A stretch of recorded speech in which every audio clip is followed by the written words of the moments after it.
금고속 돌반지 한 돈이 석 달 만에 15만 원 빠졌습니다. 100만 원 찍던 게 지금 85만 원입니다. 분명히 전쟁이 나면 금값은 오른다고 배우셨을 것입니다. 그런데 이번 중동 사태에는 오히려 떨어졌습니다. 많은 분들이 아시는 그 이유, 사실 틀렸습니다. 종로 근방에 다녀오신 분들은 아실 것입니다. 한 달 전만 해도 100만 원을 넘기던 한 돈이 85만 원으로 돌아와 있습니다. 왜 떨어졌고 이 흐름이 정말 다시 오르는지, 그리고 금고 속 불반지와 골드바는 지금 어떻게 해야 하는지 말씀드리겠습니다. 끝까지 보시면 그 답이 1930년부터 반복된 역사 안에 있다는 걸 아시게 됩니다. 자, 이제 시작합니다. 한 돈에 15만 원이 빠졌다고 하면 숫자가 커 보이지만 사실 이 하락은 지난 석 달 사이에 세 가지 힘이 동시에 작용한 결과입니다. 하나씩 떼어놓고 보면 생각보다 단순합니다. 올해 1월에 국제 금값은 온스당 5,500달러였습니다. 지금 4월 중순은 4,800달러 박스권입니다. 전고점 대비 약 22%가 빠졌습니다. 돌반지 한 돈으로 환산하면 100만 원을 넘기던 것이 지금은 85만 원 선입니다. 시니어 한 분의 한 달 생활비가 한 번에 증발한 셈입니다. 첫 번째 이유는 달러 유동성 확보 심리입니다. 전쟁이 터지거나 시장이 흔들릴 때 가장 먼저 움직이는 돈은 금이 아니라 달러 현금입니다. 금은 위기 때 가치를 지켜주는 자산이 맞습니다. 그런데 당장 손에 쥘 현금이 더 급한 상황이 되면 이야기가 달라집니다. 기관 투자자들은 금을 먼저 팔아 달러를 확보합니다. 그래야 다른 손실을 메우고 마진콜을 막을 수 있기 때문입니다. 큰 위기가 오면 안전자산끼리도 우선순위가 바뀝니다. 금이 먼저 팔려 달러가 되고 그 달러로 급한 불을 끕니다. 이번 중동 사태 초기에 금이 오히려 빠진 이유가 바로 여기에 있습니다. 두 번째 이유는 미국의 금리 인하가 미뤄지고 있다는 점입니다. 실질금리라는 말을 한 번쯤 들어보셨을 것입니다. 예금금리에서 물가 오른 만큼 뺀 실제 이자입니다. 이 실질금리와 금값은 반대로 움직입니다. 예금이자가 물가보다 높으면 돈을 은행에 넣어두는 게 이익이죠. 그러면 이자도 배당도 주지 않는 금을 들고 있을 이유가 약해집니다. 그런데 3월 미국 고용지표가 예상보다 좋게 나왔습니다. 실업률은 내려가고 일자리는 늘었습니다. 연준이 서둘러 금리를 내릴 이유가 사라졌고 시장은 고금리가 길게 간다는 쪽으로 해석을 바꿨습니다. 금을 들고 있을 명분이 한 번 더 약해진 것입니다. 세 번째 이유는 차익 실현과 ETF 매물입니다. 여기서 ETF는 쉽게 말씀드리면 주식처럼 사고 팔 수 있는 금 펀드입니다. 작년 한 해 금값은 70%가 올랐고 은은 150%가 올랐습니다. 큰 손들이 ETF 지분을 팔기 시작하면 그 ETF는 실제 금을 팔아 현금을 돌려줘야 합니다. 이 과정에서 현물 금 가격에 매도 압력이 더해졌습니다. 시장에서는 이를 산이 높으면 골이 깊다고 표현합니다. 자, 이 세 가지 중 뭐가 제일 셌을까요? 솔직히 말씀드리면 셋이 거의 동시에 겹쳐서 왔습니다. 달러 유동성 확보가 첫 충격을 만들었고 그 위에 금리 인하 지연이 얹혔고 차익 실현 매물이 마지막 한 방을 더한 구조입니다. 이걸 어제 종로에 다녀오신 분이라면 더 선명하게 느끼셨을 것입니다. 진열대 가격은 85만 원으로 내려갔는데 이상한 건 그 앞에 서 계신 분들 표정입니다. 파는 분보다 사는 분이 더 많습니다. 현금으로 가지고 있어도 물가 따라가기가 힘드니 차라리 금으로 바꿔두자는 심리가 움직인다는 뜻입니다. 실제 숫자로도 확인됩니다. 4대 시중은행 골드뱅킹 계좌가 3,000개 넘게 늘었습니다. 금 판매액은 505억 원으로 지난해보다 100억 원 가까이 급증했습니다. 하락이 누군가에게는 손실이지만 누군가에게는 저점 매수의 기회로 읽히고 있는 상황입니다. 여기까지는 왜 떨어졌는지에 대한 설명입니다. 왜 다시 오르는지에 대한 근거는 아닙니다. 하락과 반등은 별개의 이야기입니다. 많은 분이 철석같이 믿고 계신 상식이 있습니다. 전쟁이 나면 금값이 오른다는 말입니다. 저도 어릴 적부터 어른들께 그렇게 들어왔습니다. 그런데 이번 중동 사태에서는 오히려 빠졌습니다. 결론부터 말씀드리면 절반은 맞고 절반은 틀렸습니다. 전쟁과 금값의 관계를 우리가 한 칸씩 잘못 알고 있었다는 게 맞습니다. 지난 30년을 복기해 보겠습니다. 첫 번째는 1991년 걸프전입니다. 종전 시점의 금값은 오히려 3% 정도 빠졌고 6개월이 지나서야 반등이 시작됐습니다. 두 번째는 2003년 이라크전입니다. 개전 초기에 5% 빠졌다가 그 뒤 몇 년에 걸친 긴 상승 사이클로 들어갔습니다. 세 번째는 2020년 코로나 초기입니다. 유동성 공포로 한 번에 12% 급락했다가 석 달 만에 전고점을 돌파해버렸습니다. 네 번째는 2022년 우크라이나 전쟁 초기입니다. 지정학 프리미엄이 붙으며 15%가 급등했다가 금리 인상기에 한 번 조정을 받았습니다.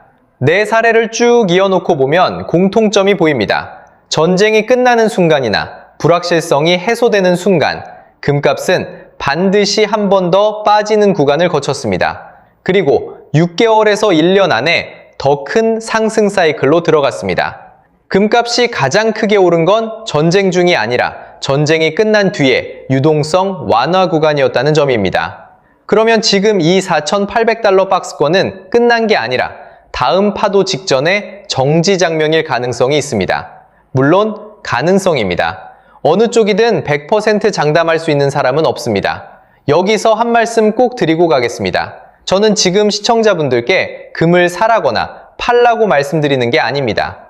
방송이 또 사라고 종용한다는 느낌을 받으실 수 있는데 그건 제가 가장 피하고 싶은 일입니다.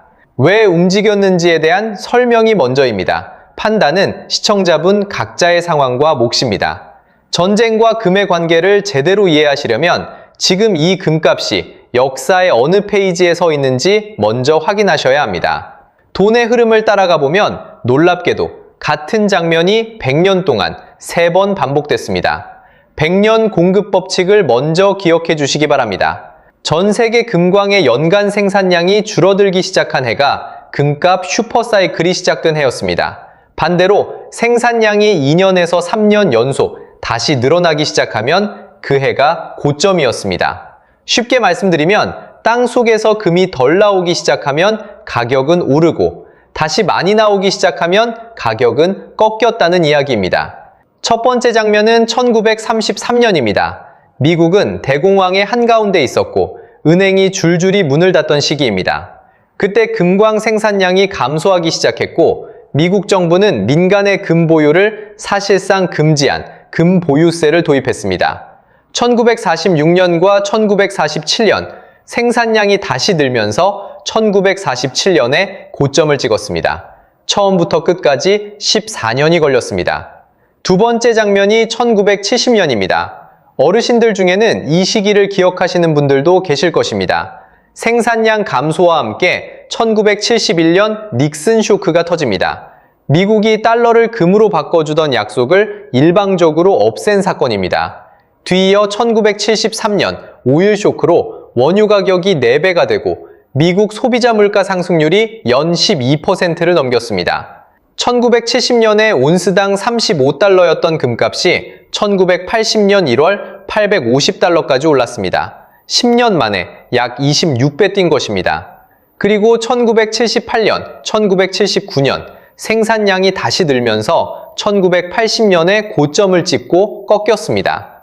세 번째 장면이 2011년입니다. 저점은 2002년 닷컴 버블 직후였고 2008년 글로벌 금융위기와 2011년 8월 유럽 재정위기를 거치며 금값이 온스당 1920달러까지 올랐습니다. 그리스, 이탈리아, 스페인이 줄줄이 흔들리던 때입니다. 9년 동안 약 7배가 올랐고 2009년부터 2011년 생산량이 다시 늘면서 고점을 찍고 꺾였습니다. 세 번 중에 가장 짧고 가장 얌전한 사이클이었습니다. 세 번 다 공통점이 있습니다. 생산량이 줄기 시작한 해에 시작해서 2년에서 3년 연속 다시 늘어난 해에 끝났다는 점입니다. 그리고 세 번 다 그 밑에는 돈에 대한 신뢰가 흔들리던 시기가 깔려 있었습니다. 1930년대 대공황, 1970년대 닉슨 쇼크와 오일 쇼크, 2011년 유럽 재정위기가 그것입니다. 그러면 2026년 우리는 이 세 번의 역사 중 어느 페이지에 서 있을까요? 바로 그 답이 다음 파트에 있습니다. 100년 공급 법칙을 지금에 대입해 보겠습니다. 전 세계 금광 회사들이 새 광산에 쓰는 돈을 자본 투자라고 부릅니다. 2015년부터 2020년 사이 이 자본 투자가 역사적으로 매우 낮았습니다. 금값이 박스권이었기 때문에 새 광산을 뚫을 이유가 없었던 것입니다. 광산은 돈을 투자하고 금이 실제로 나오기까지 7년에서 10년이 걸립니다. 그러니까 2015년에서 2020년 투자가 적었다는 말은 2029년에서 2030년 사이에 신규 공급이 한번 꺾였다가 뒤늦게 다시 늘어날 시점이 온다는 뜻입니다. 그래서 한 전망에 따르면 2030년이 이번 사이클의 다음 고점 후보로 거론됩니다. 물론 한 전망입니다. 연도 숫자 하나에 인생을 것이라는 얘기는 아닙니다. 두 번째 근거는 중앙은행입니다. 중국인민은행은 17개월 연속 금을 사들이고 있습니다. 지난 3월 한 달에만 5톤을 추가로 샀습니다. 세계금협회는 2026년 전 세계 중앙은행이 사들일 금 총량을 약 850톤으로 보고 있습니다.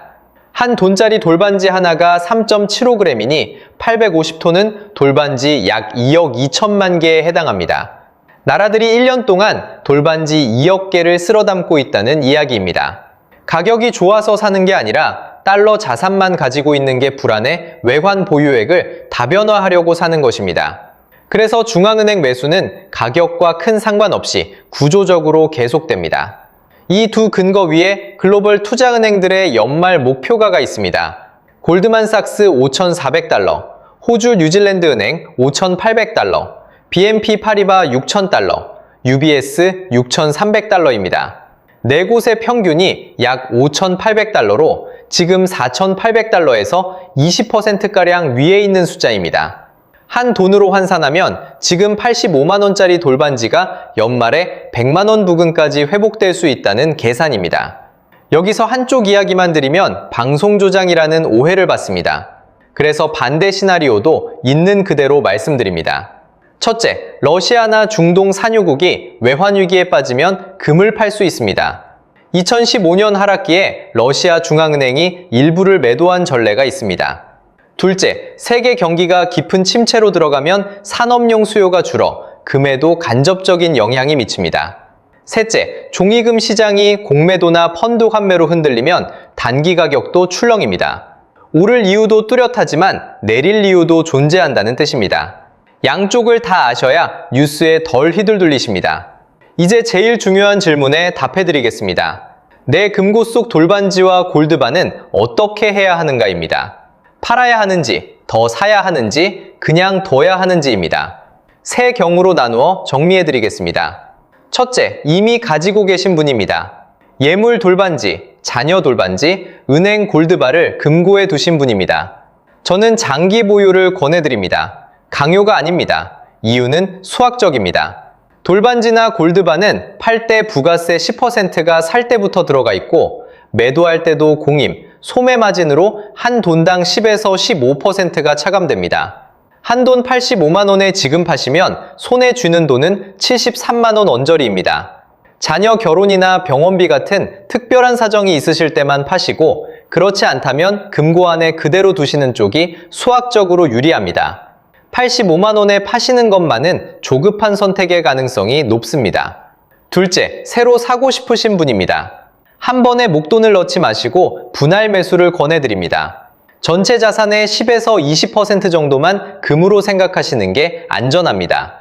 그 비중을 3개월에서 6개월에 걸쳐 같은 금액씩 나눠 사시면 평균 매입가가 중간값으로 수렴됩니다. 예를 들어 600만 원을 넣기로 하셨다면 이번 달 100만 원, 다음 달 100만 원 이렇게 6달에 걸쳐 나누시는 방식입니다.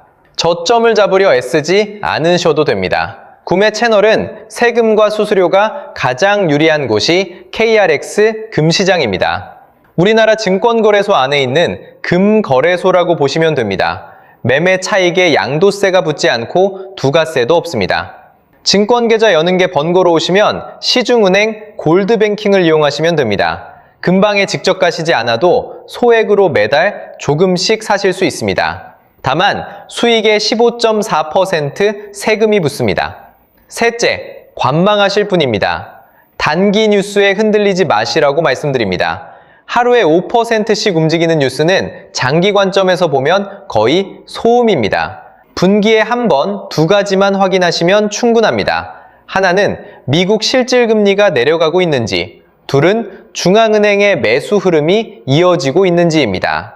2030년이라는 연도가 맞든 틀리든 그때까지 기회는 한 번이 아닙니다. 반드시 드리고 싶은 말씀이 있습니다. 금이 유일한 정답은 아니라는 점입니다. 시중은행 정기예금이 3에서 4% 이자를 확정으로 주고 있습니다. 나이가 드실수록 이자가 따박따박 들어오는 쪽이 심리적으로 훨씬 편하실 수 있습니다. 코스피에는 배당 수익률 3에서 4%짜리 무량주도 있습니다. 달러 자산도 있습니다. 환율이 오르면 수익이 생기고 미국 국채 이자까지 받으실 수 있습니다. 금은 포트폴리오의 10에서 20%를 차지하는 보험입니다. 비 올 때만 쓰는 우산과 비슷합니다. 전 재산을 걸 대상은 아니지만 하나도 없으면 급한 비에 젖게 되는 자산입니다. 자, 이제 처음 장면으로 돌아가 보겠습니다. 금고 속 돌반지, 한돈 15만 원 빠졌던 그 돌반지를 다시 꺼내 보시기 바랍니다.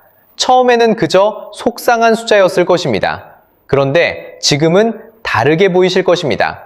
그 한돈이 1933년 할아버지 세대의 돌반지, 1970년 아버지 세대의 돌반지, 2011년 자녀 세대의 돌반지와 같은 궤적 위에 놓여 있다는 걸 이제는 아시게 됐습니다. 다시 금고를 여셨을 때 15만 원 빠졌다는 숫자만 보이시는 게 아니라 그 뒤에 있는 100년짜리 흐름이 함께 보이시게 됩니다.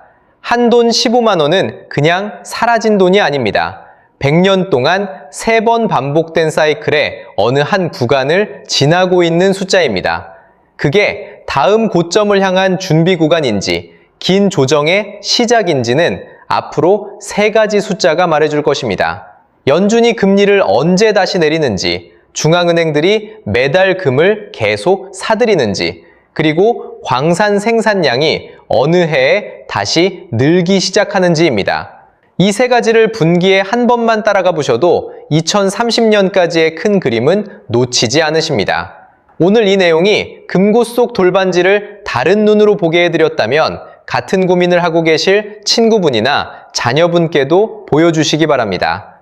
이 채널은 앞으로도 시니어 세대의 시선에서 돈의 흐름을 차분하게 풀어드리겠습니다. 오늘도 끝까지 들어주셔서 진심으로 감사드립니다.